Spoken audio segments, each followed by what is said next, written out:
உலகில் ஏழல்ல அதிசயங்கள் வாய் பேசும் பூவெனி எட்டாவது அதிசயமே. வான் மிதக்கும் உன் கண்கள், தேன் தெறிக்கும் கண்ணங்கள், பால் குடிக்கும் மதரங்கள் அதிசயமே.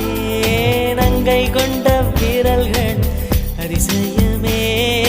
நகம் என்ற கிரீடம் அதிசயமே. அசையும் வளைவுகள் அதிசயமே. கல் தோன்றி மண் தோன்றி கடல் தோன்றும் முன்னாலே உண்டான காதல் அதிசயம். 16 வயதான பருவத்தில் எல்லோருக்கும் படர்கின்ற காதல் அதிசயம். பூவுக்குள் ஒளிந்திருக்கும் கனிக்கூட்டம் அதிசயம். வண்ணத்து பூச்சியுடம்பில் ஓவியங்கள்